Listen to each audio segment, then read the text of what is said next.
네, 여러분 안녕하십니까? 국민일보가 창간 35주년을 맞이해서 지난 목요일, 금요일 한국갤럽에 의뢰를 해서 여론조사를 했습니다. 그 결과 내년 4월 총선과 관련해서 현 정부를 견제해야 한다 53%, 현 정부를 지원해야 한다 40%. 그래서 견제가 지원보다 13%포인트가 높은 것으로 조사가 됐습니다. 그런데요, 여기 미묘한 점이 하나 있습니다.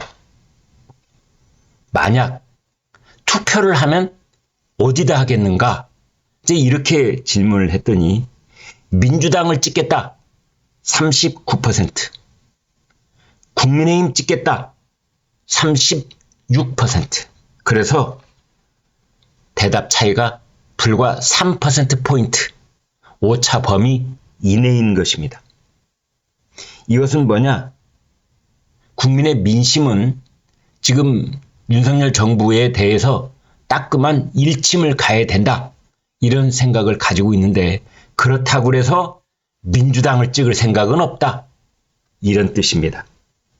그래서 민주당이 지금 윤석열 정부를 견제해야 한다는 민심을 제대로 흡수하지 못하고 있다, 이런 분석이 가능합니다. 이준한 인천대 정외과 교수 이렇게 말했습니다. 부동산 가격은 하락하고 물가는 치솟는데 윤석열 정부가 내놓은 경제 관련 대책이 사실상 전무하다는 것이 가장 큰 요인이다. 부산 엑스포 유치마저 무산돼 집권 1년 반 동안 손에 잡힐 만한 성과가 없다는 민심이 반영된 것이다.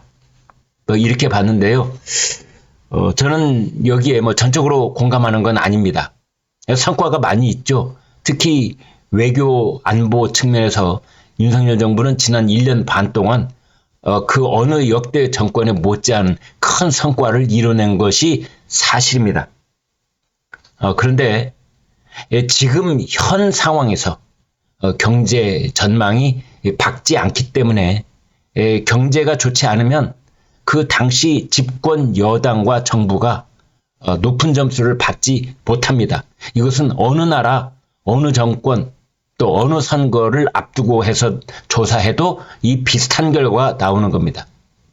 따라서 경제에 관한 진단, 그리고 경제 때문에 벌어지고 있는 일에 대해서는 공감을 할 수 있지만, 그 어떤 부분에 대해서도 손에 잡히는 성과가 없었다, 이렇게 말할 수는 없다고 봅니다. 내년 총선을 좌우한다, 그 관건이다, 그 총선의 승패가 걸려 있다는 서울과 수도권, 이제 여기를 보겠습니다. 서울의 경우에 민주당을 찍겠다 41%, 국민의힘 찍겠다 33%, 그래서 8%포인트 차이가 났습니다. 인천 경기에서 민주당 찍겠다 41%, 국민의힘 찍겠다 34%, 7%포인트 차이가 났습니다.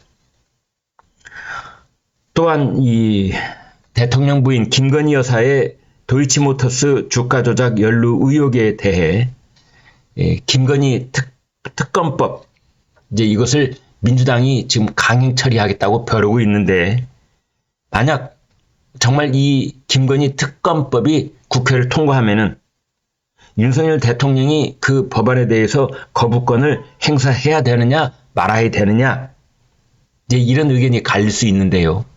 거부권 행사해서는 안 된다 70%, 거부권 행사해야 된다 20%, 이렇게 되어 있습니다. 무려 50%포인트 차이입니다. 국민의 10중 8구는 김건희 여사에 대해서 썩 좋지 않은 그런 생각들을 하고 있다. 그것이 지금 여기에 반영되는 것이 아니냐, 이렇게 볼 수 있겠습니다. 네, 여러분 고맙습니다.